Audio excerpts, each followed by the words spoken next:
hope you guys can see me.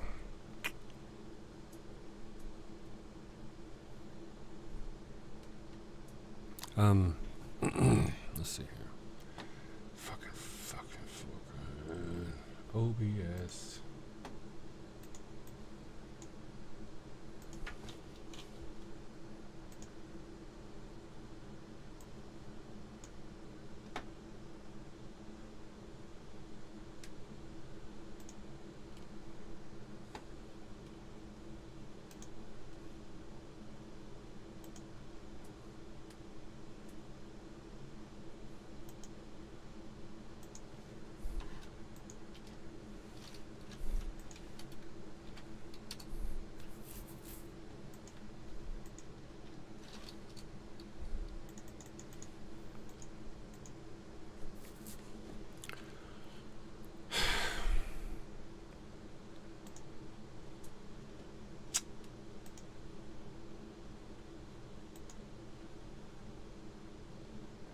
Sorry, everyone.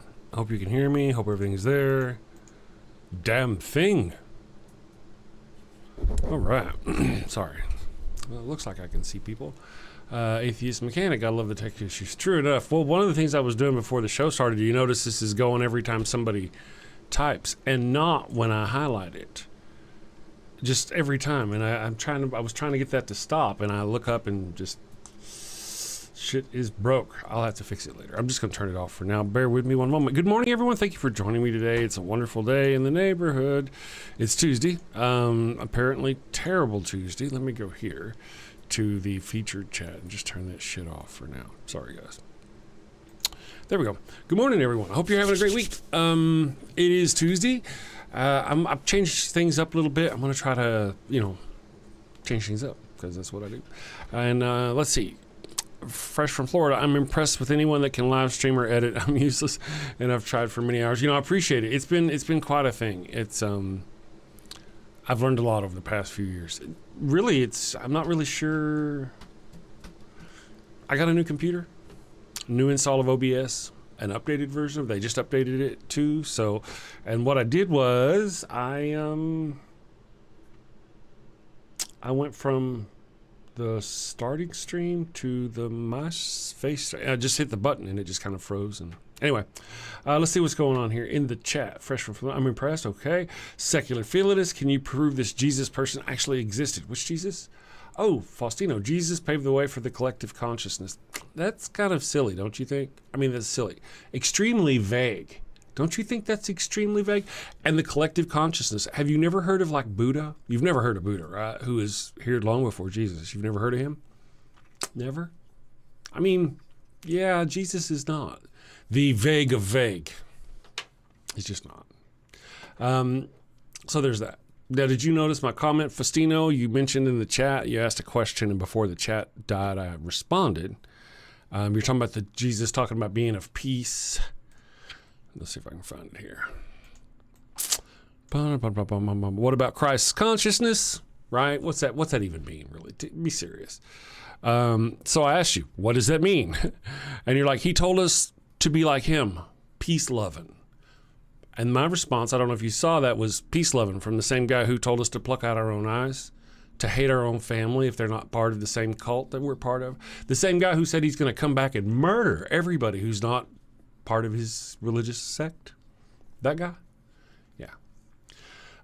Neo-Age spiritualism or some shit. Good morning, Ravidel. Thank you for joining us. Wow, all you cool people. I've just been so distracted with the show shitting on itself that I haven't been doing my normal thing here.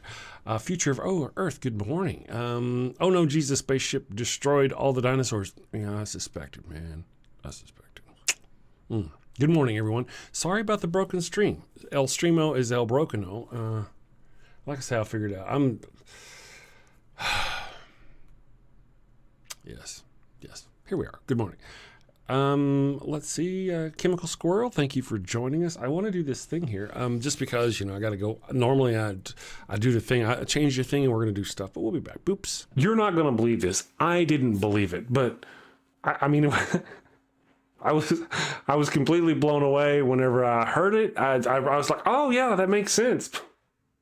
Jesus was a Jew, and as such, he was circumcised. 8 days after his birth, and guess what? You guessed it. They claim to have the actual foreskin of baby Jesus. Well, 5 or 6 different churches each claim to have the actual foreskin of baby Jesus. But surely one of them is bound to be authentic, right? And I'm sure they put...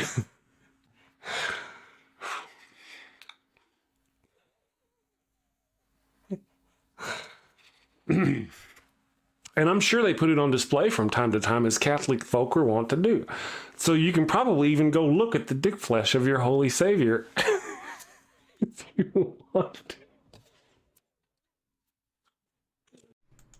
All right, we're back. So good morning. I was able to get my coffee, so I'm better now. Faustino said Jesus is our equal. That's what I think. I appreciate what you think. And, you know, sometimes I come off kind of harsh because I'm a jerk, probably. There's the 2 factors that really, sometimes it's just because I'm a jerk. Other times it's because it's a reflex. I'm used to people coming in and attacking, so I'm not... Anyway, so I appreciate that you believe that Jesus is our equal. But most people don't believe that as far as Christians go, to my knowledge. Really, most of them think Jesus is perfect. He's a God-man. He's flesh, but also God. All these things that we could never be. Do you not think that as well? I'm just curious. You don't think God... I mean, because if you believe Jesus is God or part God, then I don't really think we're equal. You know? That's like footsteps you can never walk in, right? You can never do that. Laws and statutes you can never follow, right? If you know, you know. Good morning, Moss. Thank you for joining us. Secular Feelinist, Miss Non-Sequitur. Good morning. Thank you for being here today. We are evolving spiritually. Well, that's interesting. I'm glad you're open-minded about it. Or it appears to be so. Jesus was Clark Kent and Superman at the same time. No phone booth needed. Well, you know, hey, that's kind of true. Dick flesh. Chemical squirrel. Good morning. Good morning. Let me get this out of the way. This damn disappointing thing. I want to be able to highlight my chats, right? But anyway, no vert today. No, you know, I don't think so. I'm gonna try. Let's see if it'll let me go. Here we go. Kicking up the vert stream. Here we go. Vertical and vertical. Okay, in theory, we're streaming to the vertical. Pum. Let's go over here and just see if we can get that chat involved here as well. Select live sources. Activate. Yeah, it's already selected. No, it's not actually. Let me just close this down. And now we'll pull it back up. Because, you know, restart it. Bless it. Pray over it. Jedi mind trick. The damn show. Let's go select live sources. Apparently that's the only one going right now. So, looks like it's going, but it's... Oh, wait. Yeah, maybe it's going. Je ne sais pas. Is the vertical like upside down from Stranger Things? It certainly feels that way. My largesse with the vertical stream is dissipating rapidly. It's really just the software. There's nothing wrong with the vertical stream. It's just a pain in the ass to maintain both. And they're supposed to give us some built-in ingestion so I can stream one place, you know, like I do now with 2 canvases to one thing and the unified chat, but they haven't given that to me yet. That's experimental. And I am not worthy. I am unworthy. Aaron Sarko. Arano Sarker. Good morning, Arano. I see you on the regular. Aaron. Good morning. Let's see. Oh, well. Jesus says, if you read the oldest version of the New Testament, which is in Greek, you will understand how much the Bible has taken things from the Greek. For example, concept of logos. Logos, the word. Words, to speak, you know. Locutus. Star Trek, if you're into that sort of thing. Faustino, I call the atheist experience sometimes and talk quantum physics, that we are God. Oh, okay. Well, you apparently, Faustino, you apparently have a very interesting perspective on your religion. It's interesting. Yeah. Who's Dr. Blitz? I've never heard of Dr. Blitz. I've never heard Le Dr. Blitz. One of the things, I'm kind of a little frustrated. My software is having a problem. Surprise, surprise. But it's not my fault. It's not my fault. Let me bring it up here real quick. The newsletter that I created, for some reason, whenever I do the final save and I'm running through it and I do the final save of it to the Google Drive, G Drive, it shit on itself over the weekend and can't connect to the G Drive. So I have blah, blah, blah, blah. So excuse. So what I thought I would do, because I did happen to pull it out, I think Saturday, I ran one and it worked. So I do have one. Let's see what the date was. Yeah. Let's see. What is today? 28th. No, it was before then. Okay. It's the 25th. So it's 3 days ago. It was a Saturday. As of Saturday, I'll bring this over here. Let's see if I can do this. Copy. And, hold on. I'm trying shit, right? I'll go here, and, well, let's go paste. All right, so now we've got, this is our millstone thingy here. You can't really see it very well, but I'm learning. We have the dominant pattern for this week. I think we had, 25? These are all the ones we have. 5, 10, 15, 20 plus. These are all reports of sexual assault by members of the clergy over the past week. So this is the millstone report. And it's not just the reports of sexual assault. They also tend to cover it up, and it reports that too. People on the vertical stream cannot see that if the vertical stream is even working. Is my shit frozen up again? Good morning, Stephanie Ryan. Oh yeah, I'll see. It's not frozen up. That's the old live stream. Sorry. Get that off of there. God, what doesn't work? I'll just have to fake it today. Jephthah did sacrifice his daughter to the god creature. He did indeed. Atheist electrician. Good morning, atheist electrician. Yeah, Jephthah did sacrifice. I mean, Jephthah went as far as making an agreement. He's like, hey, if you let me win this, I will do this. And god creature could have stopped him at any point along the way, but chose not to. Remember, Abraham sent an angel down there, gave him a ram to sacrifice because you need an innocent blood thing to get rid of your sins for some reason. Anyway, so we know the god creature could have, but did not. So to me, I think most people, that's an accepted sacrifice. So let's see. Good morning, Flockmeister. Randall Flagg. How did my Shakespeare go? It went well. Yeah, I'm actually editing it together right now. I've got probably about a third of the way through it, a little over a third of the way through it, almost half of the way through it, maybe. Yeah, so it's going to be, whenever I'm done, I'm going to give it to the New Mexico Shakespeare Festival, and they will go ahead and give it to you guys. So, or I mean, they'll post it on their website, and I'll give you guys links. I've got clips that I've played here on the show. I think you said, did you get to see the clip? You did not get to see the clip. Okay, I'll tell you what. This background I have is bothering me. It's neat, right? But that's better. It's just too much in the face, with the bright.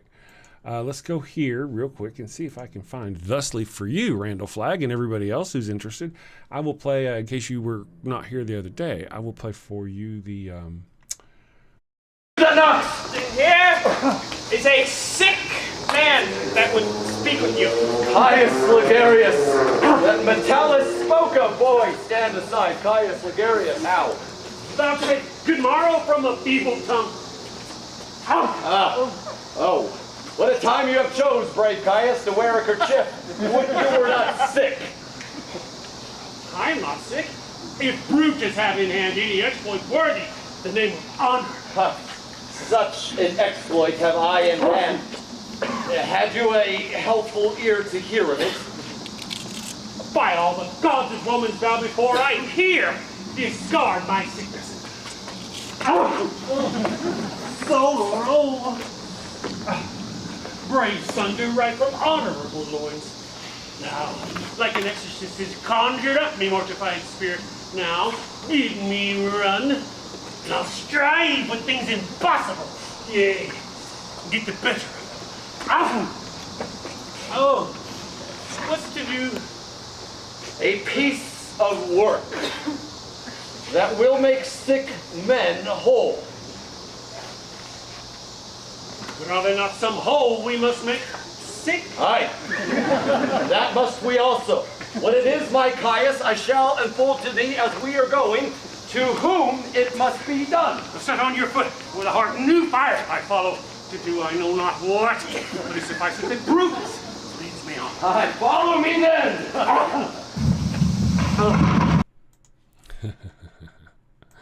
All right, thanks guys for enduring. What is this over here? Get the hell out of there. Yeah, so maybe I think somebody said maybe that's the old one. I don't know. Max Headrooming, is everything working for you okay? It looks like the chat's going now. Sorry, we had tech gremlins. They up my butt this morning. Christian teachings of original sin is nothing but a psychological tool that they use to make people miserable and obedient by guilt tripping us. True. One of the things is, you can go, well, what did I do? I ain't done nothing. What did my son over there do? He ain't done nothing. Well, we're guilty from birth. We're guilty before birth because of something. It's like they've got us in their honey trap before we even start. We're guilty, and that's a absolute scam. Just. Let's see. Never suspected how religious many people are when I was a child. Oh, you're from Bulgaria. Are you in the United States now, Faustino? Or are you still in the Europe's areas? I'm just kind of curious if you're over here. If you're over here, we're kind of crazy with it, apparently. Let me catch back on. I screwed up what my show was going to be about because of a damn thing here. Let me go back to here. I appreciate you guys watching that and bearing with me. Let's go to, I want to see if I can pull up and rename the things real quick. So today we were talking about, of course, this is what I've been on this week, is about the book of Luke and how Jesus, in the book of Luke, says a lot of things that are kind of violent and harsh. They like to claim Verdi Stream. So that one never went. Gotcha. They like to claim certain things, but it never works. There we go. And odd as this may seem, I know you're not going to believe me.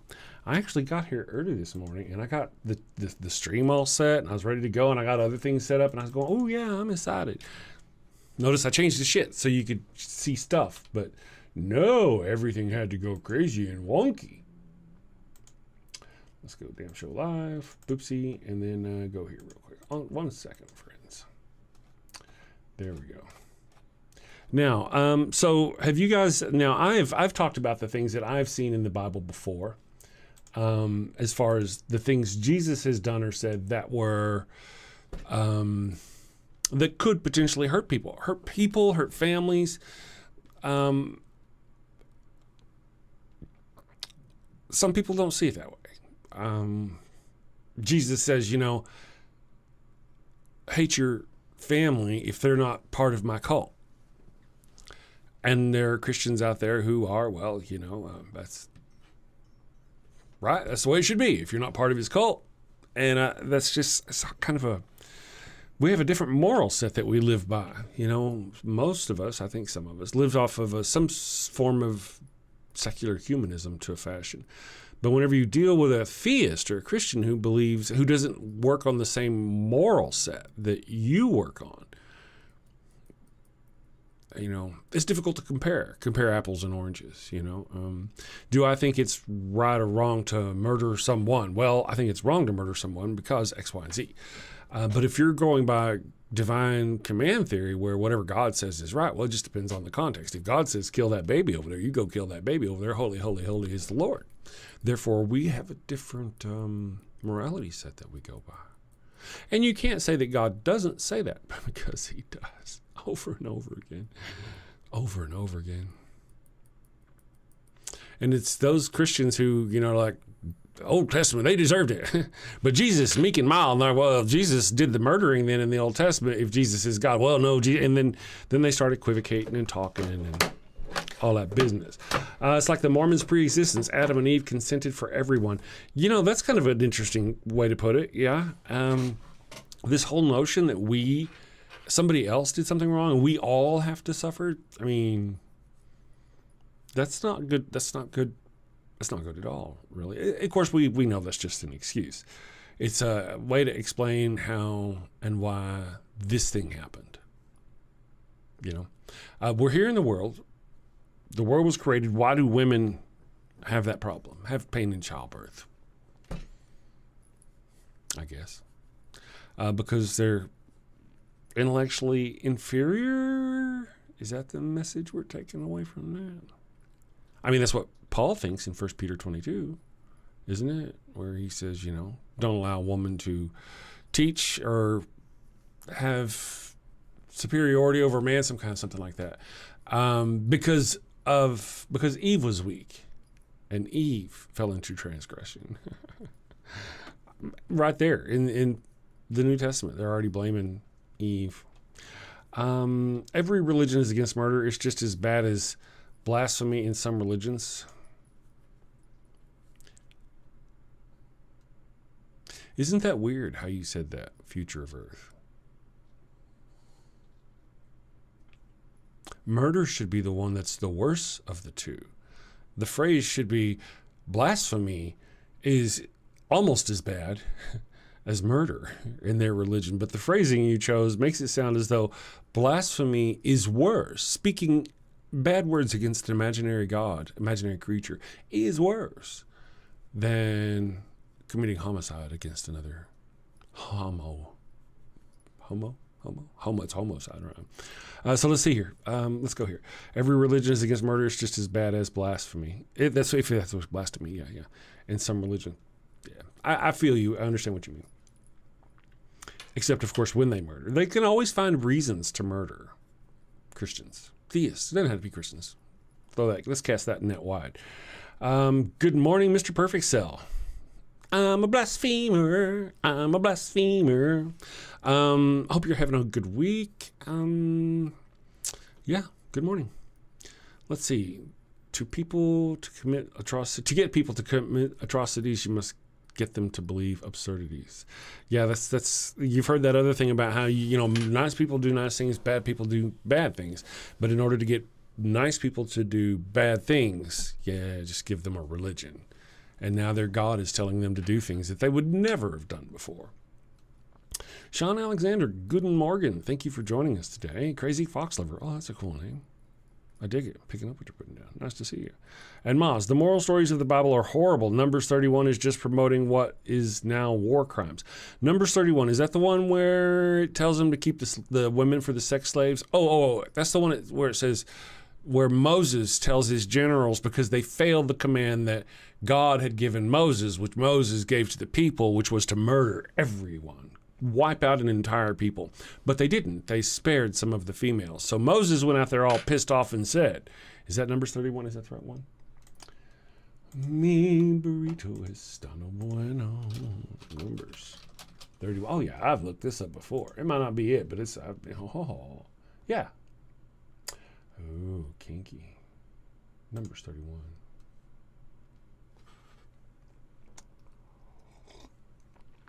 Let's see here. And it's interesting, whenever they divvy up all the things, the priests literally get a share of the virgins. Interesting. Okay, let's see here. Moses, Eleazar, the priest, and all the leaders of the community went to meet the... All right, so let me start up a little further, but so you know. All right, so I'm just going to catch people up briefly on what's going on here.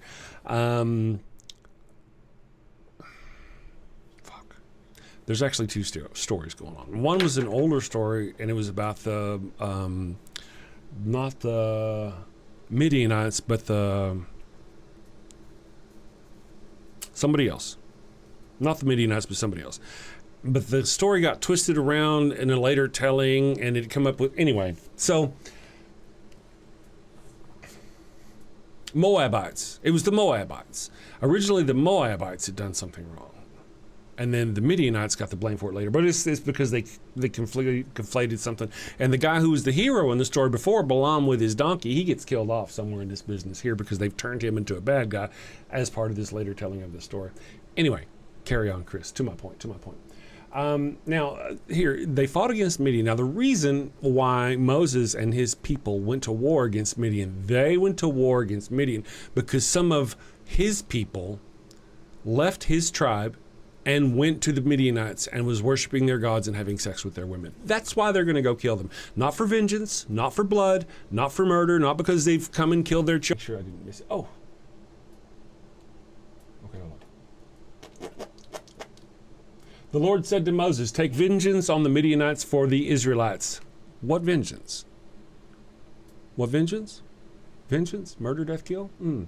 After that, you will be gathered to your people. So Moses said to the people, arm some of your men and go to war against the Midianites so that they may carry out the Lord's vengeance on them. Send them into battle, 1,000 men from each tribe of Israel. So 12,000 men armed for battle, 1,000 from each tribe were supplied from the clans of Israel. Moses sent them into battle, 1,000 from each tribe, along with Phinehas' son and Eleazar the priest, who took along with them articles from the sanctuary, blah, blah, blah, blah, blah.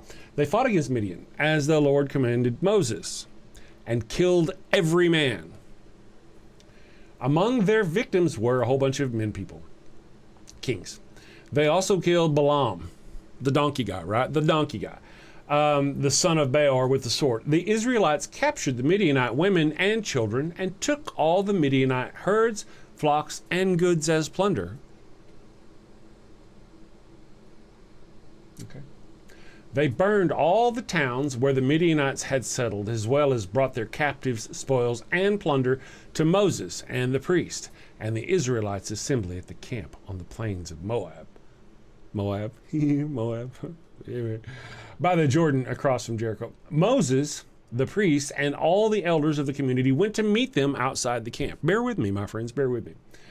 Moses was angry with the officers of the army, the commanders of thousands and commanders of hundreds who returned from the battle. Have you allowed all the women to live? Moses asked. They were the ones who followed Balaam's advice and enticed the Israelites to be unfaithful to the Lord in the Peor incident. You hear what the deal is? This is he admits right here, this is what the vengeance is for. Right here. It says, they were the ones, he wants them to murder the women because it was the women of the Midianites who lured the men away from their religion. That's what this is saying. Let me do this for you. Yeah, I don't know, fucking help or not. Let's go, boop. Not gonna help. I tried a little bit. Will it go this way? No, may no. No. May no, it will not. Anyway, so fuck that, I guess. I'll work on it, guys. It was a last minute thing. I thought it'd be cute, but apparently not. There we go. Okay, so have you allowed all the women to live? They were the ones who followed Balaam's advice, the women, and enticed the Israelites to be unfaithful to the Lord in the Peor incident. So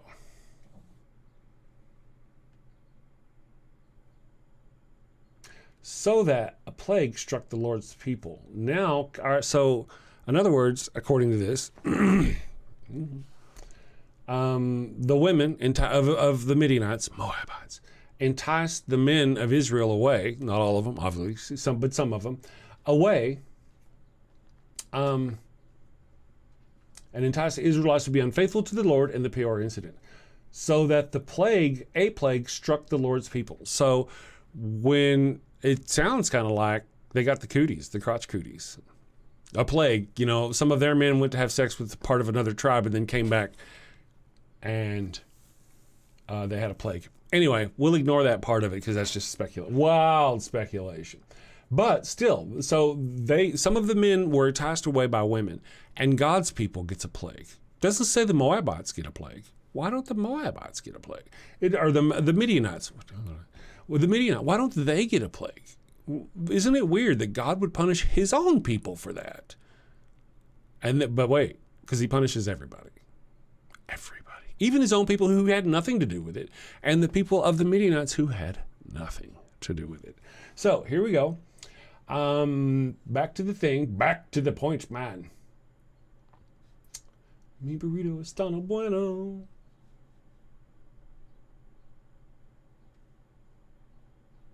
Okay, hold on. I lost my place. So he asked, they were the ones who followed Balaam's advice and enticed the Israelites to be unfaithful to the Lord in the Peor incident, so that a plague struck the Lord's people. Now, kill all the little ones among the men, and kill every woman who has slept with a man, but save for yourselves all the little ones among the women who have not known a man. So, that's Moses on the commandment of God to kill every man, woman, and child. Kill all the little ones among the men. Here it actually says, now kill all the boys. I like the little ones better because it kind of gives you the reason why I like the says kill all the boys, because in the NIV version, the way it really says it is, and kill every woman who has slept with men, but save for yourself every girl who has not slept with a man. But that's not what it says. It uses the same, the original, is it Hebrew, the ancient? It uses the same phrase as it uses up here for the boys, the little ones. Save for yourselves the little ones among the girls who have not known a man.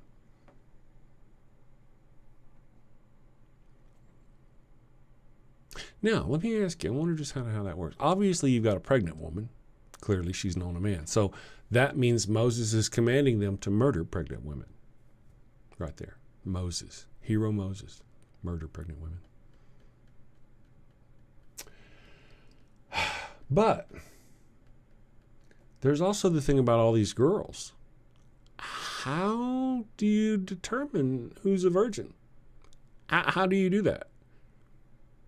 Do you think they had a way back then? They kind of did have a way back then. If I remember correctly, a midwife even went in to make sure Mary was still a virgin afterwards. You see what I mean? I mean, this would have been horrific for these girls. Even if they had, right from the very beginning, it would have been horrific. From the Lord's people, right? God's people are doing this. God's best. Right here. Anyway, carry on, Chris. Now, then he goes on. Anyone who has killed someone or touched someone who was killed must stay outside the camp for 7 days. That's kind of their normal weird stuff. Okay, they gave them bronze and silver, blah, blah, blah, blah, blah, blah. And somewhere down here it says, yes, I want to see, because I wasn't making it up. Somewhere in here it says to the priests.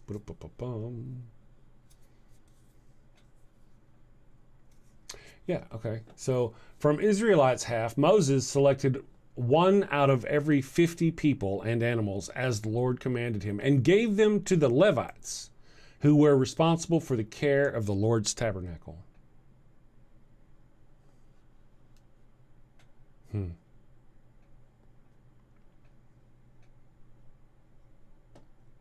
That's a lot of fucking shekels. Anyway, let's see here. 16,000 was third. Let's see. All right. So the plunder remaining from the spoils that the soldiers took was 675,000 sheep, 72,000 cattle, 61,000 donkeys, and 32,000 women who have never slept with a man. 32,000. That's a lot. And a lot of virgins for them to do their thing. Yep. It even counts it up here. The half share of those who fought in the battle was that 337,000 sheep, of which the tribute to the Lord was 675 sheep. So does that mean they sacrificed 675 sheep to the Lord? And I ask because, good. It says right here, Moses gave the tribute to Eleazar the priest as the Lord's part, as commanded by Moses. So here's what they got. Out of the 32,000 virgins, the priests got 32 of them. That's how many the priests got.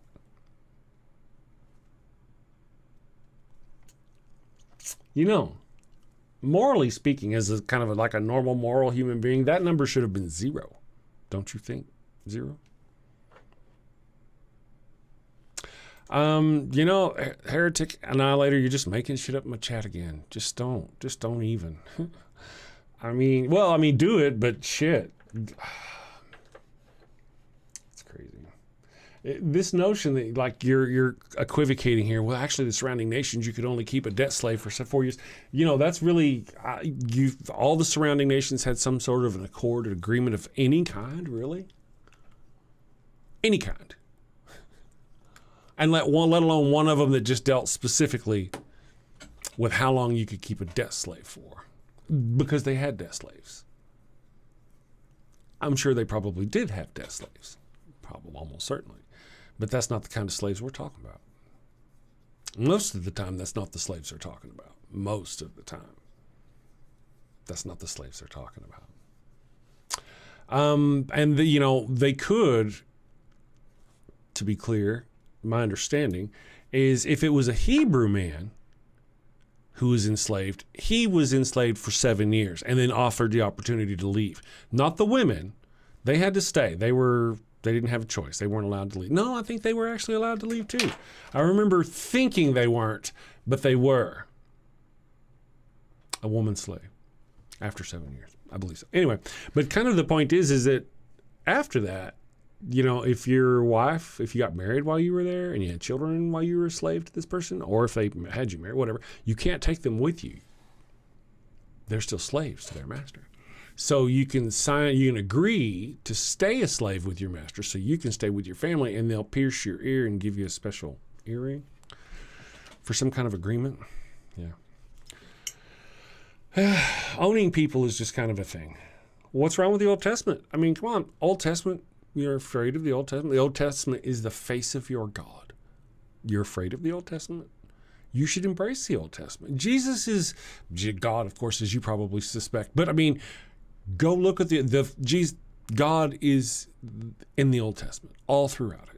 The creature, whenever you want to go through Jesus to get to God, it's the creature in the Old Testament. You know that, right? You can't not know that.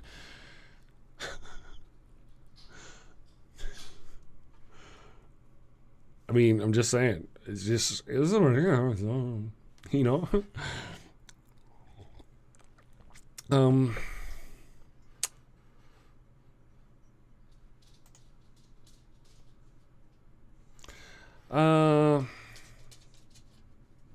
Negroes and Israelites and Jews, not Romans or Greeks, are according to scriptures. Okay, you're talking about something. You're in the middle of something. I'm just trying to figure out what kind of douchebag you're being today, Edward.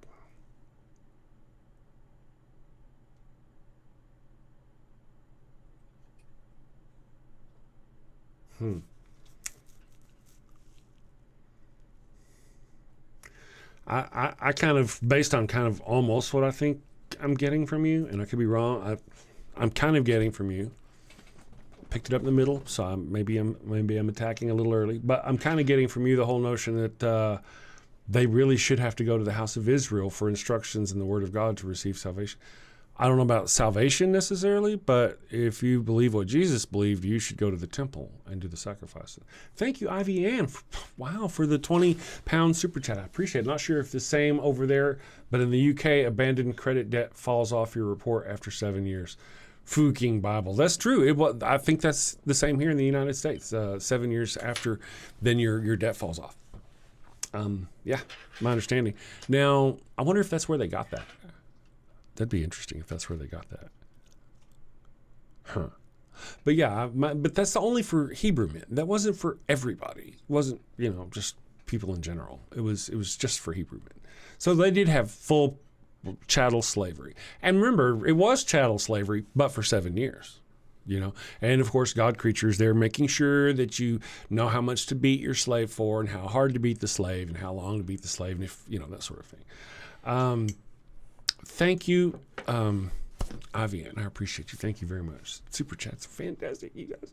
I appreciate it. I just bought a new computer. Oh my goodness. Oh, by the way, like I said, I'm editing together my Shakespeare Festival, the Shakespeare performance for the New Mexico Shakespeare Festival of Julius Caesar, in which I was in. I'm editing that together, and I'll be giving it to them to put on their thing soon. But because I got the new computer, my old computer kind of just wasn't doing it anymore. I will now be able to make more of these things. And because I went and spent all the money to get the new computer, the evil one is going to essentially force me against my will, probably because I want to do it, to make more of these things. Do you have a loved one who's on their deathbed, but they've yet to give themselves up to the Lord? Are you sure you don't want to come to Jesus? No. This is your final chance. No. Worried they're headed to the fiery pits of hell. Your very last chance. No. I've been wicked and sinful. I deserve to burn in the hot place. As you wish. Farewell, my heathen husband. Farewell, my... Well, fear not, my wayward child. Introducing Father Flanagan's line of post-mortem baptismal kits. No more worries about being miserable alone forever. Be a good Christian and share that eternal pain and suffering with the ones you love. I'm in hell. Not as hot as I thought it'd be. Kind of feels like Houston, minus the humidity. Hello. My favorite drink crafted to perfection. Ooh, and some dank ass weed.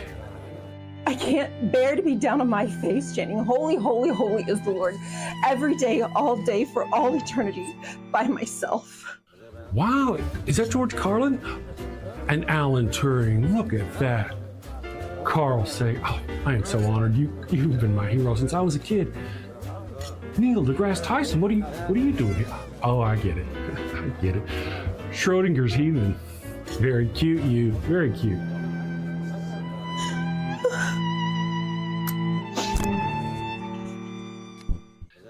That's fantastic. Oh, what is that? What is... It's holy water. Oh, it burns. No, this isn't where I want to be. Pabst Blue Ribbon and a Marlboro? No! Father Flanagan's post-mortem baptismal kit. Dead kid tested, Mother Teresa approved. Is that the Pope and John Paul? Jim Jones and Jimmy Swaggart, huh? I can see that coming. Neil deGrasse, what are you doing?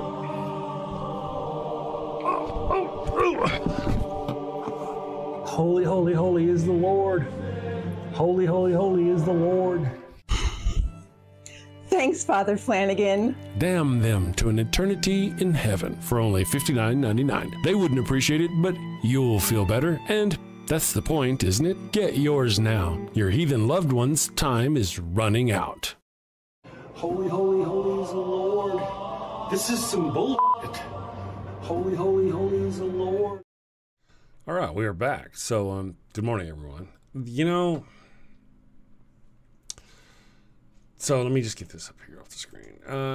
Thank you, IVN, again for the super chat. McTime says if you take too long paying off your college debt, they can and will take your income tax checks. Indeed, they will also garnish your wages.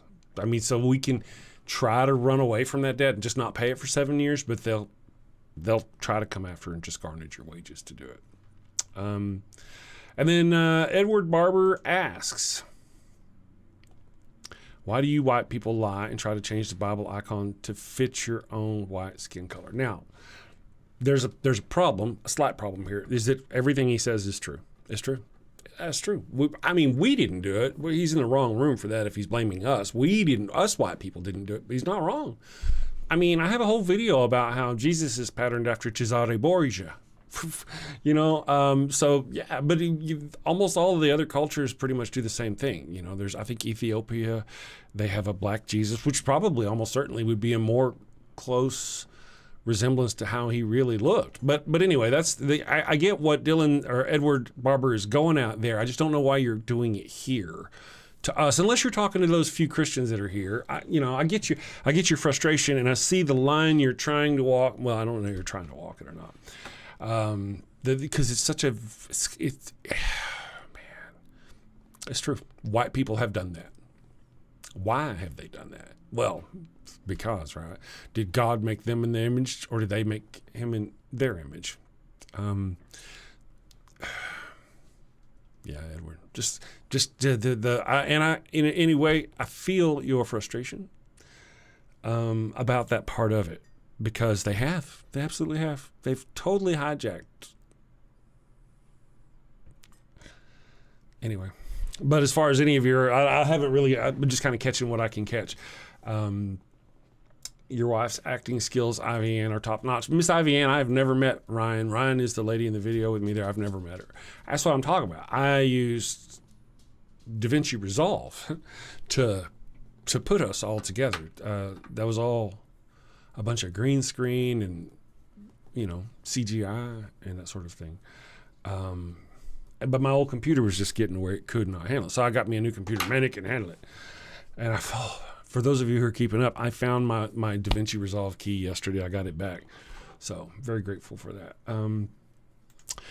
Captain Lurker, science is applicable knowledge. Also, an example of non-applicable knowledge is knowing what John 3:16 says. Yeah, that's true. John 3:16 says that Jesus was a child sacrifice. That Christians worship a child sacrifice. John 3:16, for he so loved the world, he gave his only begotten son. Wait, that's a child sacrifice, right? He sacrificed his son. Say it slower. Say it like your neighbor had done it. Why is it not disgusting when God does it? And it's like your neighbor, if your neighbor were to sacrifice his son, he would be doing it to appease God.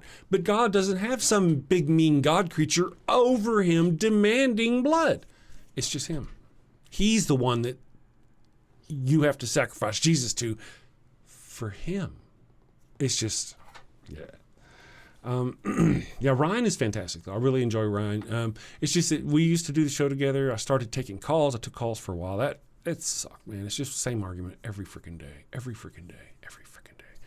And then, now I sit here and rant about the same fucking thing. But at least I'm trying to learn more about the Bible. That's why we're in the book of Luke this week. Because I don't argue often about the book of Luke because I don't know much about it. But this week we've been learning about the book of Luke. Oh, my goodness, the book of Luke. Good morning, Oddmont. Thank you for joining us this morning. Hope everything's going good with you, Kif. Let me see. I saw you, Heretic Annihilator, ask the question, did you see a bright light and get blinded did you see a bright light and get blinded for 3 days? That sounds a lot like the movie Phenomenon, doesn't it? With John Travolta? Doesn't it? You saw a bright light. And you were affected. Your life was changed. Tell me more.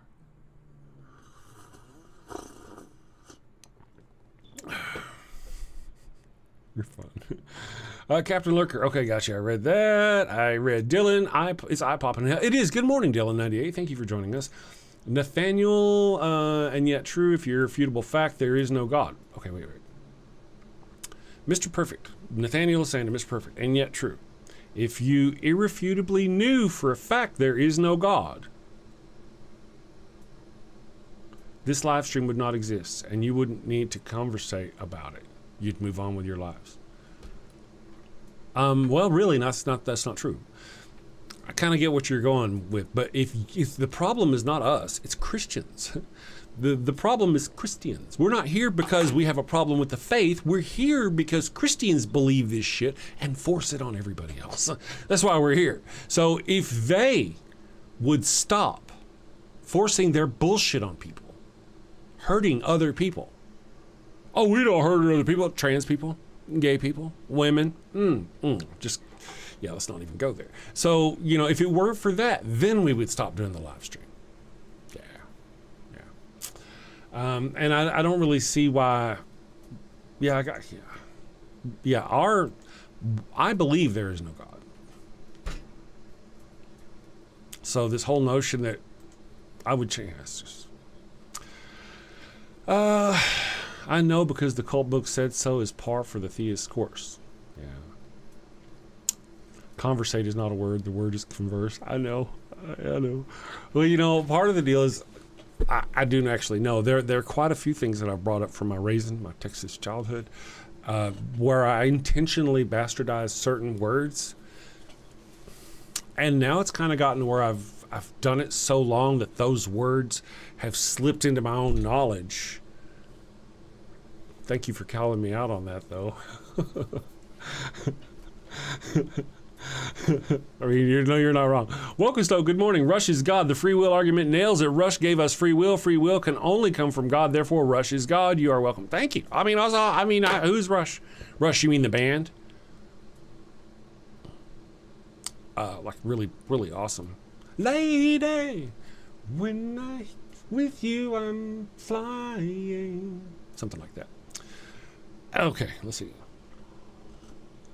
Dylan says, I started reading John and holy woo-woo. I know, right? I mean, oh my goodness. It's funny that things happen in John, and John is the latest of the books, that never happens in the earliest of the books. They don't talk about it. They don't even talk about it. They just don't. And yet in John, they mention, again, like the one thing that the Christians like to go on is that in John, they say Jesus is God. Jesus is the Lord. In the beginning, there was the Word, and the Word is God, and Jesus is the Word, and therefore he is God. But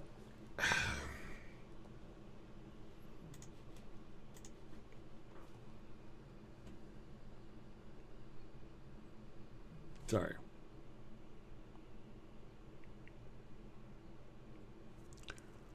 Nathaniel, are you just putting words in my mouth? Or so this brand of atheism only applies to Americans. How myopic is in such a cosmic subject?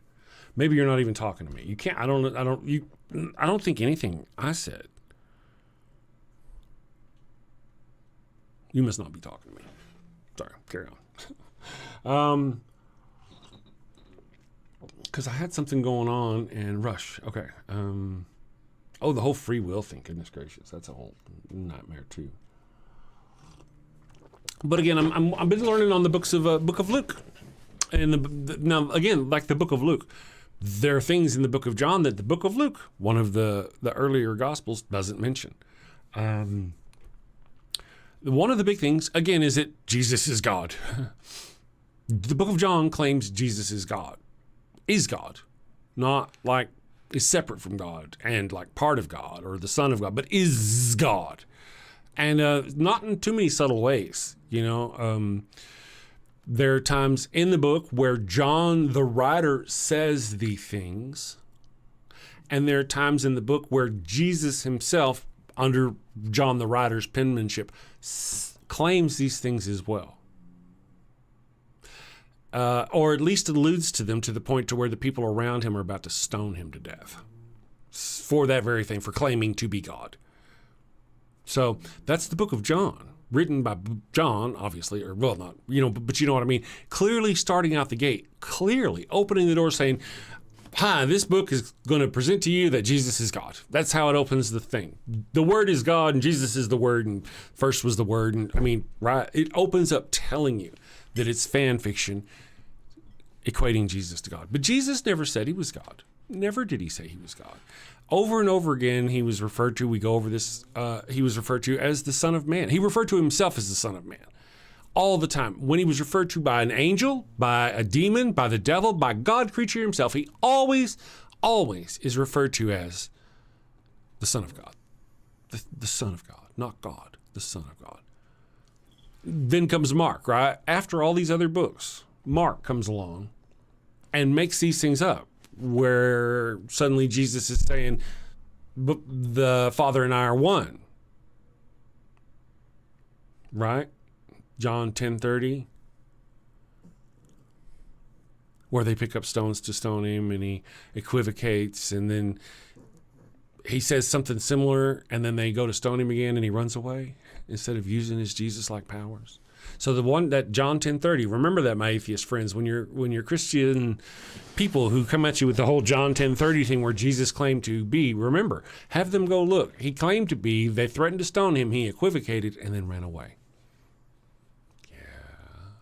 Ran away, literally ran away. Ran away. Jesus fled away from them after claiming to be God creature. He claimed to be God creature. They threatened to stone him. He used words to say, I didn't really mean, I was saying I was the Son of God. And then he claimed again to be God creature, and they tried to seize him, and he ran away. John 10:30. There's another one too. What was the other one, my friends? Where he does the same thing. He claims to be God in a weird fashion. Before Abraham, I am. So remember, Christians and my atheist friends, remember, whenever you're going to throw out that before Abraham, I am thing, or I was, before Abraham, I was, remember that just after that, the people around him go to stone him for making that claim, and he runs away. Runs away. Runs away. He doesn't use his godlike powers. No. He makes the claim to be the God creature in a fashion and then runs away. And this is the book of John, the fan fiction John. And then, to take anything Paul says is just silly. I just don't know why anybody listens to Paul at all. You're Paulinians. It's just... Because Paul, right? Paul never met Jesus. He's just ridiculous. I need to learn more about Paul. But I resist it. I resist it because Paul is just like learning more about Joel Osteen. Who gives a fuck about Joel Osteen? He wasn't there when Jesus was there. He claims he was there. Do you believe him? Do you really? He actually doesn't claim he was there. Imagine Joel Osteen said he had a vision of God. Oh, shit. I imagine he has. Jesus has spoken to Joel Osteen, right? Right? So Paul, on the road to Damascus, has a vision that I've seen. And when I was a Christian in church, they were just like, it was a vision. But no, it was a fucking hallucination. He never met the man. You're like, Jesus is saying, do these things. Paul comes along and says, no, you don't have to do those things. Do these other things. And people go, Paul says. And I'm like, well, look at Jesus' words. Jesus says, go sacrifice at the temple. In Colossians, it says, well, who wrote fucking Colossians? Paul did, didn't he?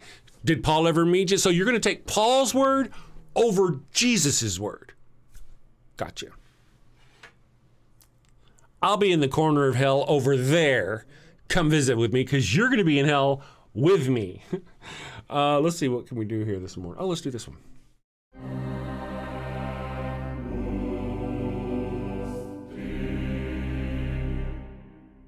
Finnegan! Yes, sir. Very disturbing, I know. Fetch me Father Finnegan.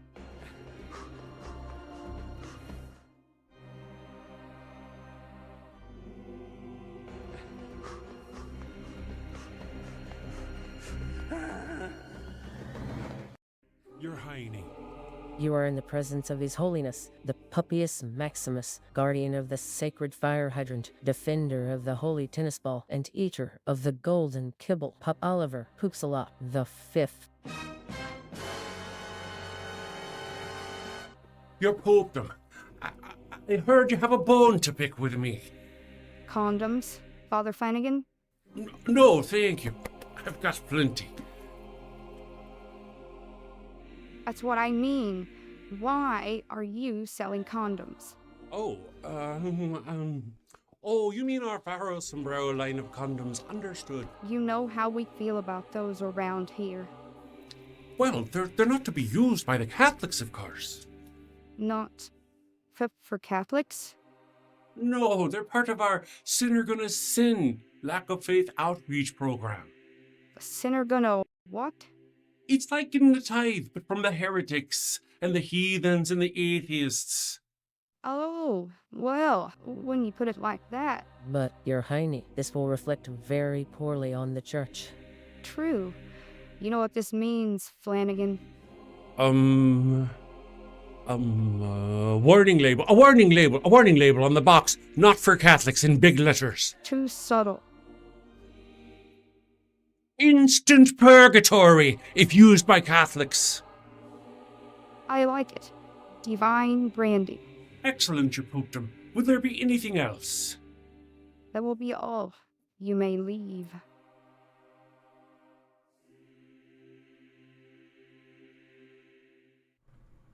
I have an interesting little tidbit of knowledge here that I'm learning. I like to learn things. I do enjoy learning things.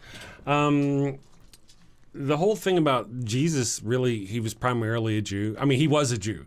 And he, for the most part, almost exclusively taught Jews alone. There were a couple times where he did engage in with other people, but most of the time it was with Jews. When interrogated, we talk about this, when interrogated by the priests after being captured at Gethsemane, he said, I only taught at the temple and the synagogue where all the Jews come together. Not, what's that other word? Gentiles. So during Jesus's life, he didn't teach Gentiles on the whole. It wasn't his thing. He was there primarily to teach the Jews. If a Gentile came along and he would be all right with them. But for the most part, it was primarily just for the Jews. The experiences we have with this are the Canaanite woman, where, remember, she wasn't a Jew, and his own people had to beg him to heal her, to address her. Actually, they didn't beg him to heal her.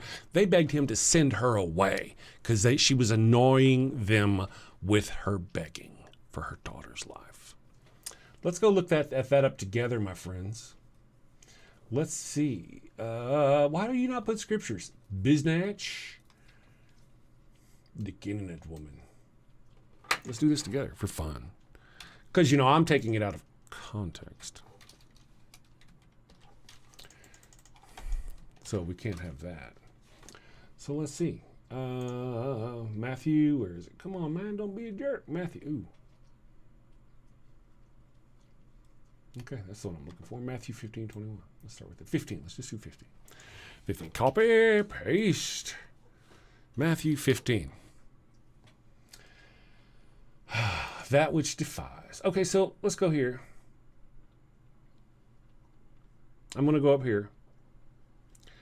The faith of a Canaanite woman. Now, I do want to mention that there are 3 examples I saw here listed where Jesus helped somebody who was not a Jew.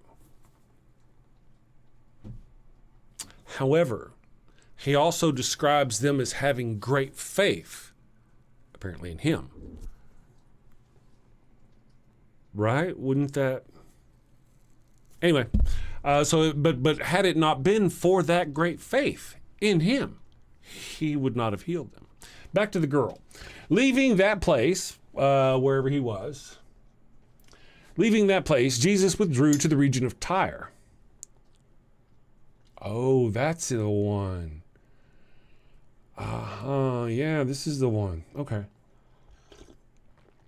Where Jesus didn't want to wash his hands, and they were pissed off at him for not wanting to wash his hands before he ate. So he goes off on them beforehand.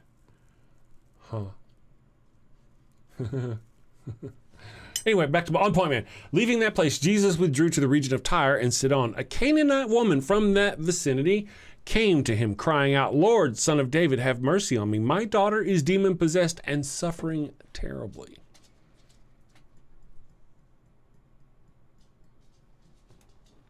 Jesus did not answer a word. So his disciples came to him and urged him, send her away, for she keeps crying out after us. This is the mercy of the disciples. Let's see if I can do this. I can do it. You just won't fucking be able to see it. It makes me frustrated that I did not consider that I didn't have time really. So shut up, Crystal. Don't beat yourself up. Jesus did not answer a word. So his disciples came to him and urged him. Book of Matthew, Jesus' disciples want to send away a woman and her suffering child.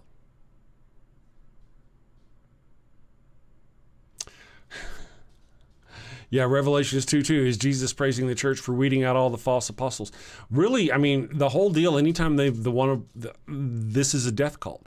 And a lot of them don't realize that whenever they're talking about Revelations and the recoming of Jesus, the return of the Lord, that's a bloodbath, a murderous bloodbath of billions of people, if it were to happen. if it were to happen, it'd be horrific. Over 7 years, these angel creatures would come through and murder everyone who wasn't, what, an Episcopalian Christian? Which kind of Christian would it be? I don't know, but all of everybody else is going to get murdered over 7 years. Of course, this is Paul, right? Or John. I guess this is attributed to John, as it were. What a thing to worship and wait for. Oh, I can't wait. Jesus is going to come up and he's going to take me into heaven and I'm going to have a palace and and are you going to hear the screams of the people down on the planet as they're murdered or no? Do you even want to know? Are you going to be part of the army that goes down there and murders them? Do you need a soul sword? Have I got a deal for you? I'm going to sell you a soul sword, so whenever you die, and then the the revelation happens, and you're sent back as part of the Lord's army to murder innocent babies and women and children and stuff like that, you'll at least have a glorious, beautiful sword to do it with. Only $500. Links below. But the Lord doesn't kill babies. He's not going to, in the Revelation, they're not going to kill babies. Oh, bitch, I'll show you where they kill babies. I'll show you, if you want me to, where God creature commands his people to kill babies over and over again. And Jesus is God. Well, look over here. Here's Jesus commanding this person to sacrifice their son. Here's Jesus commanding this person over here to do this other thing. Here's Jesus over here. It's just crazy, isn't it? There's a time in the Bible where another king is facing God's army, is ancient Hebrew army, facing the Israelites. He's facing them. And he wins. He defeats them because he goes out there and sacrifices an animal, or his own son. This man who is not a member of, doesn't believe in God, doesn't worship the God creature. He worships a completely different God. He sacrificed his son by fire to that God, and Israel got its ass handed to it.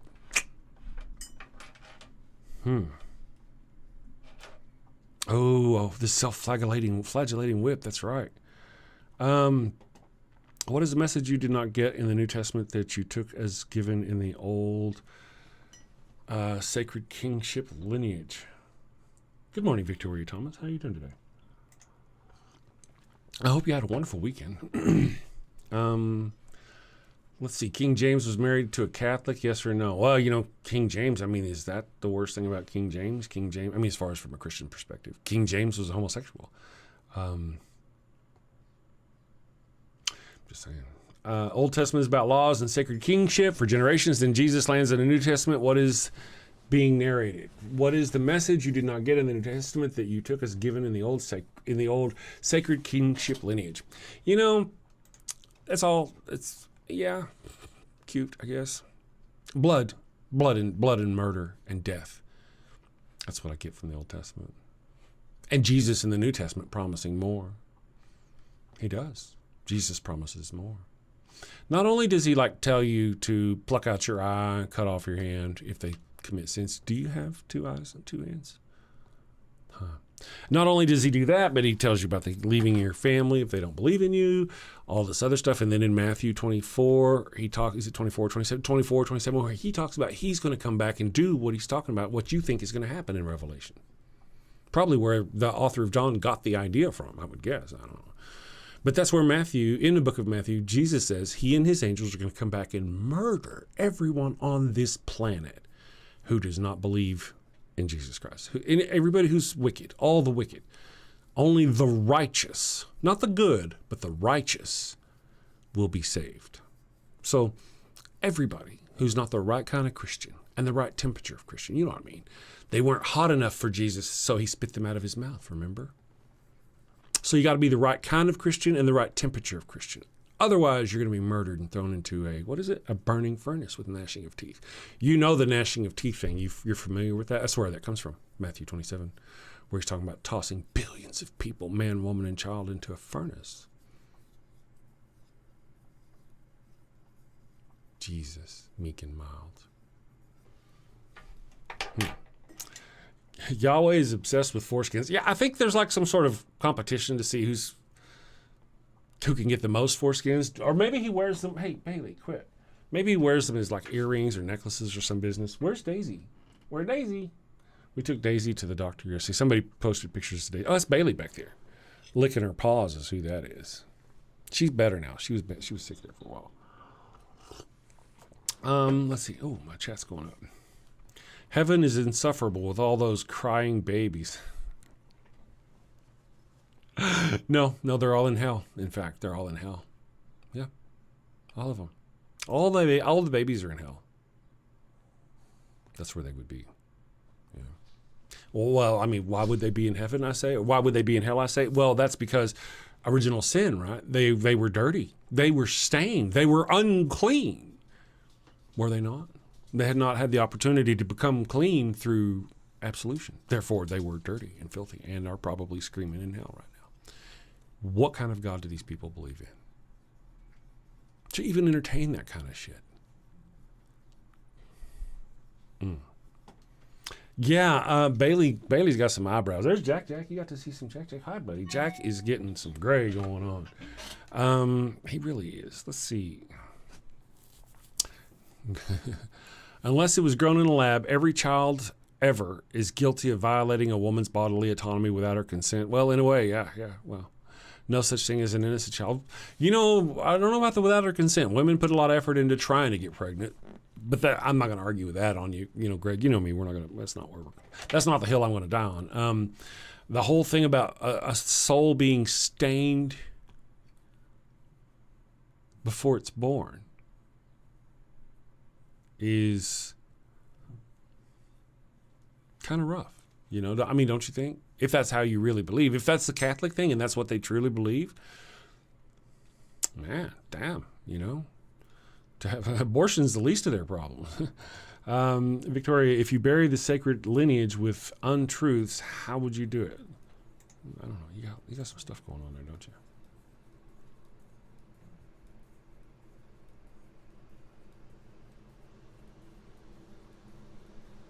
Well, you know, enjoy the chat, Victoria. Yeah. Mr. Perfect Cell, pregnancy without consent is the world pro-birthers want with their anti-abortion policies. Yeah, absolutely. You know, this is something we've talked about. I mean, you'd be hard-pressed as a Christian to defeat me on this point. In that, technically, they should be for abortion. They should be pro-abortion. They really should.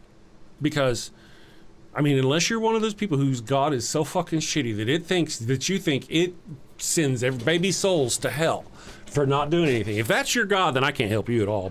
But for those ones who think their God is a God of love and mercy, then every baby that's aborted, cha-ching, straight up to heaven, right? And listen to me, my Christian friends. If they are born, then every minute they're on this planet, every minute they're likely to sin and fall into transgression. Are they not? Therefore, I mean, the older they're 11 years old, he's seeing things on TV now. By the time they're 21, his soul is just gone. He's already fucked up. And right. So by forcing women to have babies, how many souls have you condemned to hell that would have gone to heaven had they been aborted? Did you never do that math? Never? No. But then there's also the place in the Bible where the Bible never says about a baby. The baby is their first breath. The soul is imbued in the first breath of the baby. Why do you care about the conception?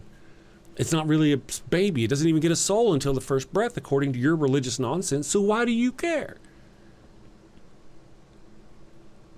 And then there's also the point where the Bible gives instructions on how to cause a miscarriage, abortion. And the bitter water story where it talks about how if they give this priest, I think Moses gives a priest a spell or a potion. And if you even suspect your pregnant wife, has been unfaithful, you give her this potion. And if she has been unfaithful, she will miscarry. And then you can stone her to death. Because that's what they did, right? If the woman was... Because if she miscarried, that means she was unfaithful, right? And if she's unfaithful, what happens to unfaithful women in ancient Judea? I'm just saying. Let's put two and two together here, if we can. They don't. There's a lot they don't read if we're talking. There's so much. That's kind of part of my mission here on this show, is to kind of point out the things that they don't talk about. Like at John 10:30. Christians will come here, John 10:30, for the Lord and I are one. No, they have no idea. They've just been told by the apologists that that's Jesus claiming, he's telling you right there, he is God. Again, that's the fourth book in the story, the last book in the story, and none of the other books in the story does he claim that. So it's kind of weird that at that point, something that significant, they would just kind of throw out there, right? Really? But even in John 10:29, whenever he does say, I am the one, they go to stone him. He says, no, that's not what I mean. That's not what I mean. Why are you going to stone me? Because I said I am the Son of God. Go read it for yourself. He equivocates right there. And then they go to stone him again, and he runs away. Every time he does indeed try to twist words to make it sound like he's God, before Abraham I was, or I am, when they try to seize him, he ran away like a coward rather than using his magic godly powers. So I like exposing Christians to that. They don't know that. All they know is, for the Lord and I are one. Well, really, first of all, they don't know that what he's talking about is how they agree on something, not that they are the same thing. And they don't know the rest about how the people were going to stone him for claiming to be God. And he said, no. We're all God. Why are you going to stone me for claiming to be the Son of God? Right? And then they go to seize him, and he runs away. But people, they don't know that. The Christians don't know that. So back to, I just want to mention about the Canaanite woman. Remember, the Canaanite woman, to hell with her, right? During Jesus' time, his message was for the Jews. It wasn't until after Jesus' resurrection. So this is essentially fan fiction. If we go by, Jesus wasn't really there. This is after the resurrection.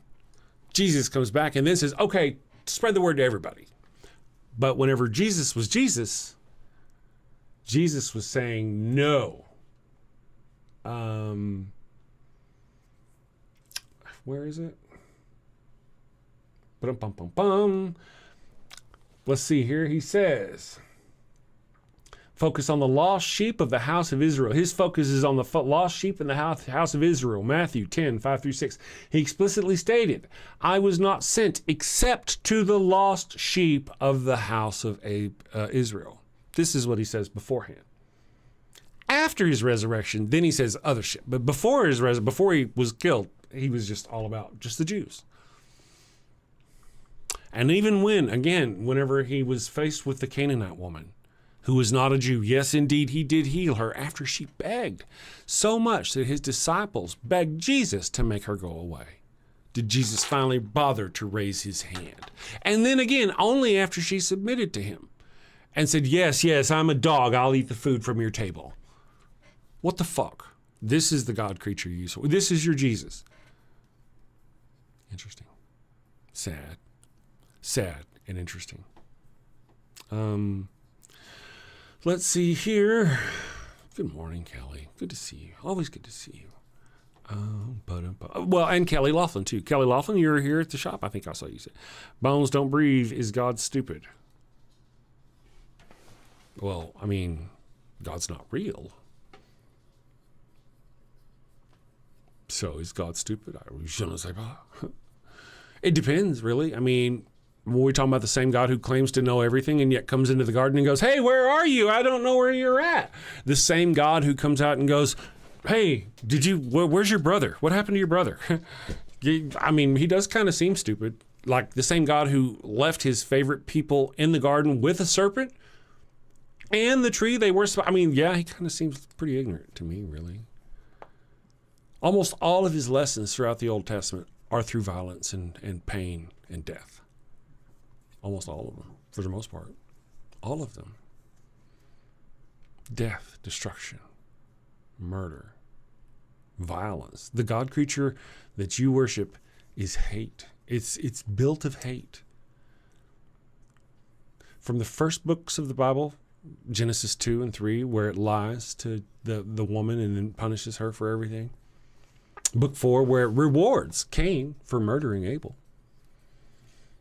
Book 6, I think it is. Was it 6 or 7, where he drowns all his children, even though he allowed them to be tainted by the sons of who? By the sons of God and by the Nephilim.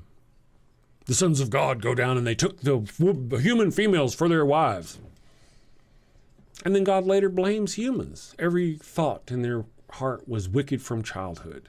So that's justifying drowning babies, because God loves killing babies.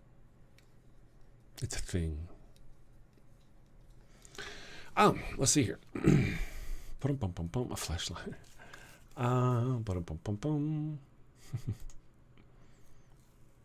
There's some of them out here, some of my friends who are in the chat who are new, who are theists, who seem pretty sharp, who have almost certainly been indoctrinated from early childhood. And it has a hold on their mind, I suspect.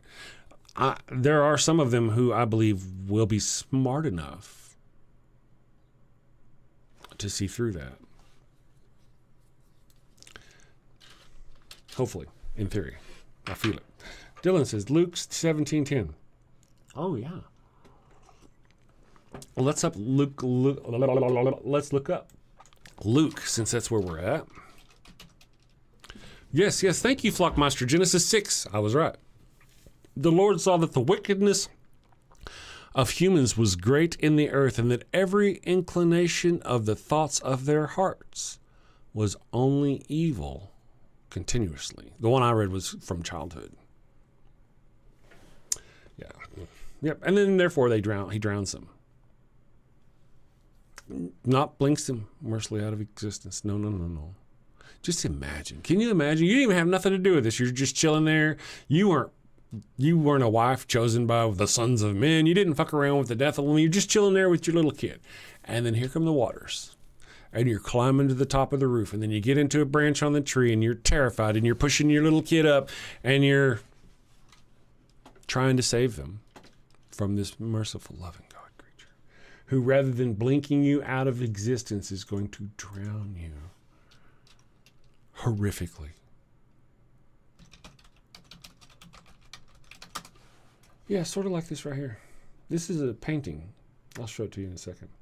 It's called The Deluge. Have you ever heard of The Deluge painting? By Joseph Desiacourt? No? Un moment, s'il vous plaît. Let me share this with you. Avec vous. So this is a painting. Let's talk about what's going on here. Oh, son of a bitch. Unlock additional. No. This is a paint. Look at what's going on here. What are we talking about here? This is Genesis. That's what this is. Chapter 6. God creature drowning his own people. You see the reaching down for the old man to try to help the old man, but he can't reach the old man, and she's reaching up with her arm, and she's got that baby in its arm, by its arm, right? She's doing all she can to reach that baby up to the man who's up there on the top, and she's got a hold of a branch. I don't know if you can see the branch, but the branch is broken there, and so even though she's got the branch, she's about to go down. This is God creature's work. This is an artist's representation of what you obviously should know happened, right? You don't think they just stood there like dolls and allowed themselves to be drowned, did you? What do you think happened with the people who God creature drowned mercilessly? Interesting. So, and that's not even really the one I wanted. There's another one that's kind of similar. If I could find it, I'll find that one to you. See, is this it? Oh, this is it right here. Oh yeah, this is the one. Come on, give me a large size. Make it biggie size it for me. Okay, this one here is another one here. It's of the same group of people, I believe, in a fashion. Let's go over here and share this avec vous. Right? Yeah. Okay. Cool. Share this with you, and it's on the wrong side, so I'm gonna move over here like this. Like this. I'm just gonna get me out the way. Boop.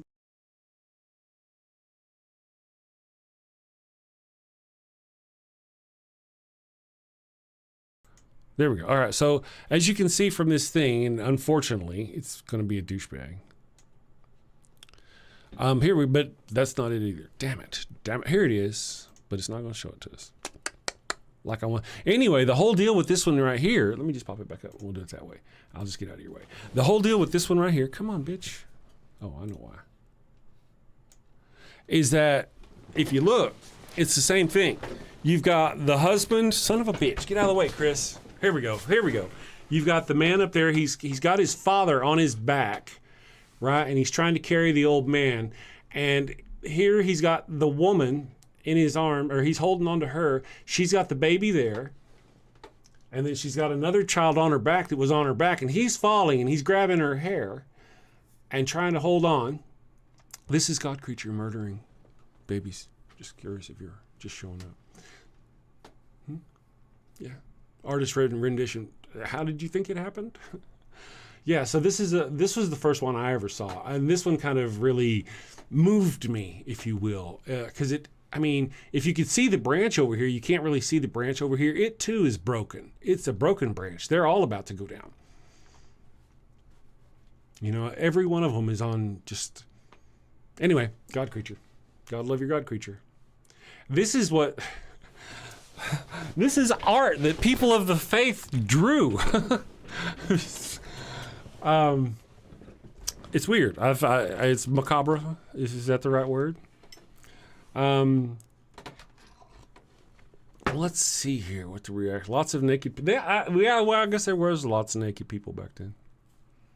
God liked them naked. I don't see why Christians are so wrapped up with being like modest with. I mean, why was God angry with Adam and Eve? I mean, he wanted them naked and ignorant in the garden, did he not? And he comes out one day and they are neither naked nor ignorant, and he's pissed off about it. I think I've heard some Christians say that that's why that's the first time they killed animals, was to provide because of their sin. So it's man's sin because they needed animals to cover their bodies, or some business like that. You know how they make shit up. Phantom Rick, yeah, thank you, Phantom Rick. You see what I mean? I mean, that sort of thing that they just don't think about that. I'll get this fixed up, this little display. I just started it this morning. I was like, oh, hey, I'll do that thing. Obviously, somebody did not think it all the way through. I think now I have an idea how that might work. Let me do this just for fun. Will it get biggie for me? No. That's as big as it's going to get, I guess. Ooh, 3D. It has 3D version. Ooh, not what I wanted. No. Anyway, so I'll figure it out. I'll figure out how to share this stuff and show you. But yeah, those are the things, you know, this merciful, loving, Jesus loves me. Really loves me. Drowned all those fucks, right? All those other people let die in a horrific fashion, but loves me. Isn't that weird?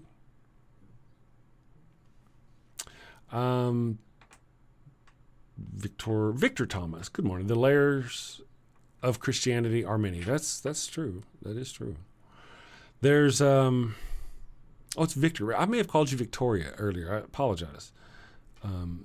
If Christianity has not been revealed to you, what are you? A light bulb reaching out in the darkness without the sun. A Christian might see it that way, maybe. You know, I wouldn't see it that way. I'd see it like I'm a perfectly normal person having a wonderful life and going on throughout my life and have just a wonderful life. Man, all those billions of people who are not Christians, who go along just fine and have wonderful lives. Weird. You know, you'd think, by the way, some Christians make it sound like all these people should be just so sad because they don't have God in their life. They just jump off buildings and shit all the time. It should be, but it's no, people are just living their lives and have a pretty good shot at it. I mean, why not? Let's see. There's some passages, too, where Jesus talks about sending fire on earth. I think it's in Luke as well. Well, good morning again, Dylan. Let's talk about that. Let's go back here.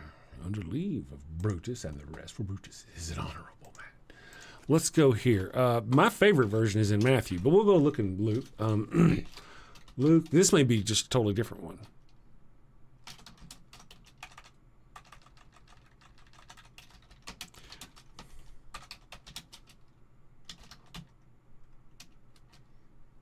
Oh, yeah, look at that. Let's see what we got going on here.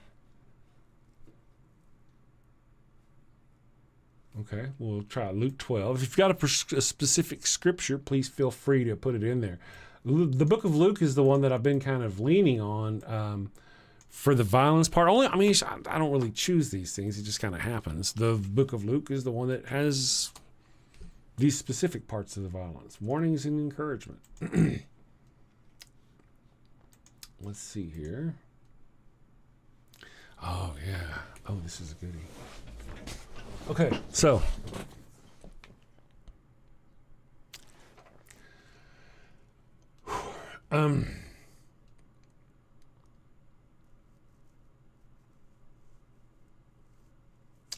Jesus says, I tell you, my friends, do not be afraid of those who kill the body, and after that can do no more. But I will show you whom you should fear. And now he's going to point to the God of the Old Testament. You guys go, I don't like the Old Testament. But he's telling you who God is. Right here. Fear him after your body has been killed. Fear him who, after your body has been killed, has authority to throw you into hell. That's the Luke part.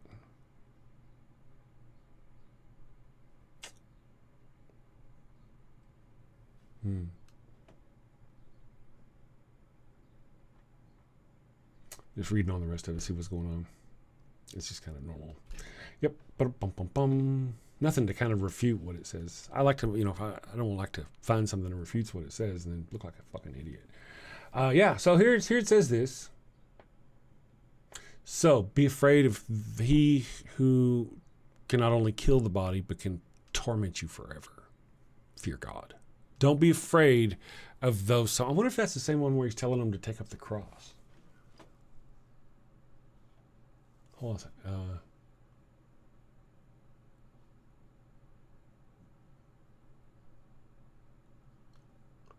Because there's a point in there somewhere, and I don't know which one where it is, he tells him to take up the cross, which is essentially saying, if you're willing, because the cross is the way they executed people, the Romans. So if you were going to be with him, you were risking taking up the cross.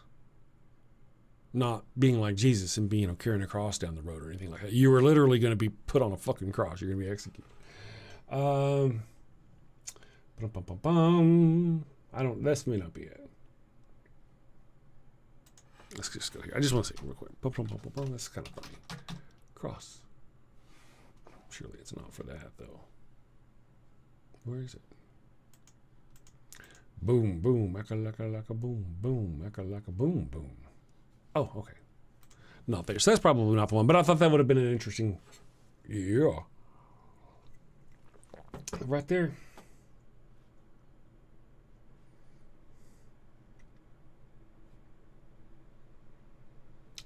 I tell you, my friends, do not be afraid of those who can kill the body. I think Matthew says it somehow differently, doesn't it? Or a different book.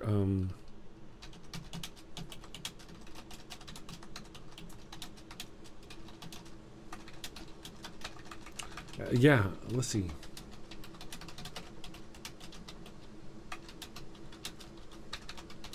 Let's just see if it... Matthew 10:28. Okay, Matthew 10:28. Because I know they echo a lot, except for John, right? Because John. And fear not them that kill the body, but are not able to kill the soul. But rather fear him that is able to destroy both the soul and the body in hell. Jesus. Now, who is Jesus talking about? God creature. Again, this is another one of those examples where Jesus is separating. He uses separating language throughout. I am me, God is that person over there, and I am his son. We are related, we're cool, but we're not the same person. Throughout the book, he says language just like that. Where? Let's see, where is it? Number 28. Okay. Be on your guard. I just kind of saw something at that end. You will begin. I'm just looking for, for it will not hear you. But when they arrest you, oh, is this the one? But when they arrest you, this is the one. This is the one. Right here. Anyone who loves their father or mother more than me is not worthy of me. Anyone who loves their son or daughter more than me is not worthy of me. Anyone who does not take up their cross and follow me is not worthy of me. Whoever finds their life will lose it. And whoever loses their life, for my sake, will find it. Wow. Right there. Come with me. Interesting. Let's see, though. That's not even what I was looking for. Yep. Here it is. Verses 28. Do not be afraid of those who can kill the body, but cannot kill the soul. Rather be afraid of the one who can destroy both the soul and the body in hell. So, again, God creature. The thing that the Christians don't want to admit to. God creature. That's the Old Testament. We don't know Old Testament. That's exactly who Jesus is representing. He's like a salesman for God creature. And he tells you so. And what's going to happen if you've been bad? What does God creature do? Look at the Old Testament and you'll see. It does horrific things because it's more like a pit demon than a loving father, right? Right? A loving father would mercifully blink me out of existence. Or, because he claims to have the power, he would change my heart and allow me to spend eternity in heaven with him. No. This God creature has a fire. Eternity of conscious torment of the kind you just can't fucking possibly imagine. God creature. Love and mercy. Love and mercy. Yeah. So that's kind of the very scary. Do not suppose that I've come to bring peace to the earth. I did not come to bring peace, but a sword. It's actually sword, but. For I have come to turn a man against his father, a daughter against her mother, a daughter-in-law against her mother-in-law. A man's enemies will be the members of his own household. This is written as though it's a song, as if he literally sang that shit out. It's written that way. Is that what happened? I don't know, but it's written like he literally sang it. Anyone who loves their father or mother more than me is not worthy of me. Anyone who loves their son or daughter more than me is not worthy of me. Whoever does not take up their cross and follow me is not worthy of me. Yeah. The book of Luke has been very interesting. This is the book of Matthew, is the one I was just reading. That was chapter 10, verses 37 and on. But the book of Luke echoes this. Yep. I tell you, my friends, do not be afraid of those who kill the body and after that can do no more. But fear God creature, who after your body has been killed has the authority to fucking torment you forever. What a loving, merciful God creature. Heretic, you must have, it looks like you found your crowd, man. Ooh. Yeah, we were talking about that earlier on the show, Miss IVN. Google smokes a cabbage smoke. Yeah, we were talking about it earlier on the thing.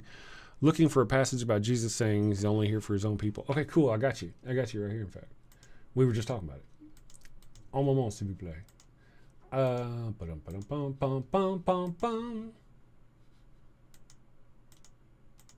Right, I got so many tabs open. You just have to be patient. Avec moi. Not that one. Okay, so why 4, Chris? Do you not have? Okay, maybe it's there. Okay, here it is. It's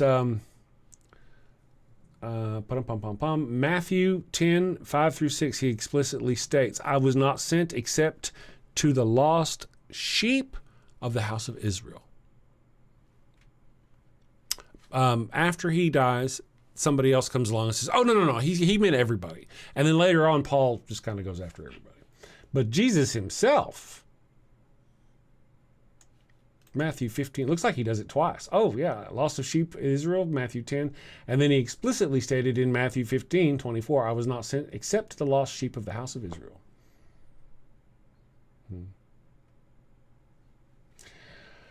Jesus gave us after his resurrection. After his resurrection, Jesus gave a final command to his disciples to go and make disciples of all nations. Not the same guy, though, right? Was it the same guy? Yeah, so pretty much just for the Gentiles. Or the Jews. No Gentiles. Jesus would have cast you aside. Had you gone to Jesus begging for help, he would have turned you away or just plainly ignored you, unless, of course, you bugged his disciples enough to where they finally begged him to heal you. What a wonderful, loving, merciful God you worship. Guys, I very much appreciate all of your support. Thank you for the super chats. Let me read them out here if I can figure out, because my shit's all broke. It was Ivy Ann today throwing coin at me. Says, not sure if it's the same over here, but in the UK, abandoned credit card debt falls off your report after 7 years. Fukin Bible. Yeah, thank you for the $20. Yeah, and I was wondering if that was because what we were talking about at the time, we were talking about the 7 years of slavery for a Hebrew man, not for just any slave. Only a person who is also a Hebrew. So just for them, because weird, right? Thank you all for your support. I am off to save the world, guys. Tomorrow's Wednesday. I've been doing stuff. I got a lot of shit going on. I'm going to try to record something. I gotta get something.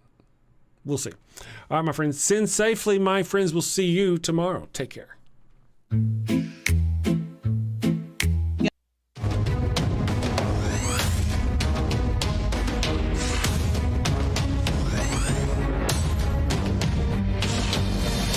Okay. Miss Non Sequitur has a request. Or not Miss Non Sequitur. It's Secular Feelinist has a request.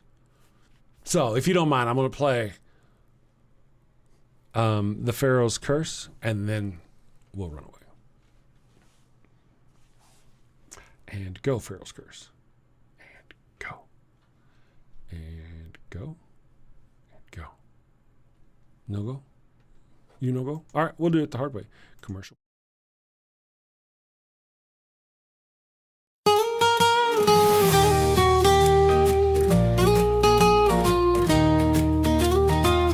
Mi burrito es tan bueno, it burns when I pee.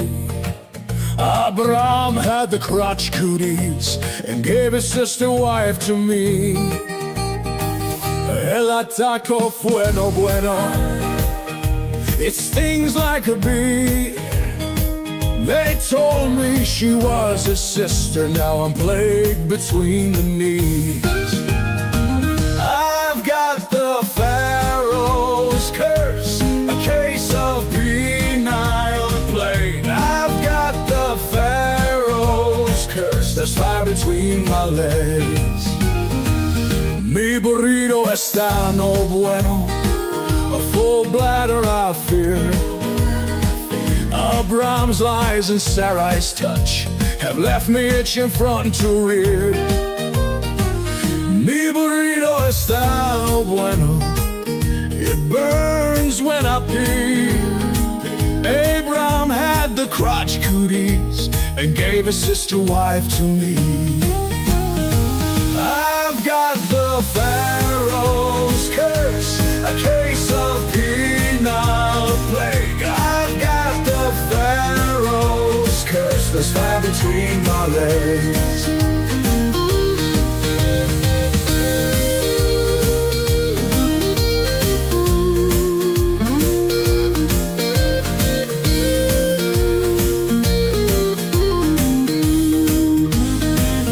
Mi burrito está no bueno, a full bladder I fear. Abraham's lies and Sarai's touch have left me itching front to rear. Mi burrito está no bueno, it burns when I pee. Abraham had the crotch cooties and gave his sister wife to me.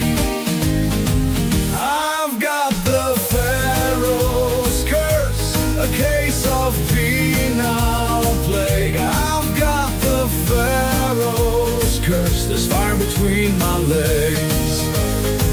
I've got the Pharaoh.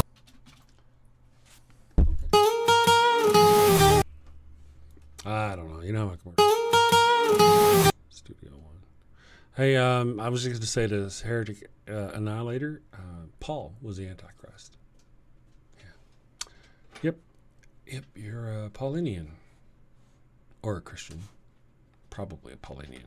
Sin safely, my friends. Take care. We'll see you tomorrow. Tomorrow's Wednesday. I get that shit screwed up because the wife is off on Mondays. So, let's see. Stream ended. And I need to update my credits at the end. But here they are for those who want the song. Got a house that smells like orgies and shame. Father Flanagan's flash candles change. Got a house that smells like Got a house that smells like old cheese and shame. Father Flanagan's flesh candles change the game. Goat-scented thrills for your soul's delight. Light it up, baby, make your room right. When you've sinned and need to atone, light a candle and avoid the stone. Smell the goat in a holy zone. Father Flanagan here to set the tone. Confession booth, busy, no need to stress.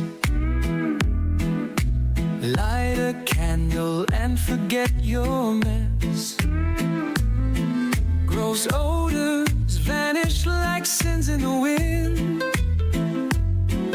With each wick, guess who's your new best friend? When you've sinned and need to atone, light a candle and avoid the stone. Smell the goat in a holy zone.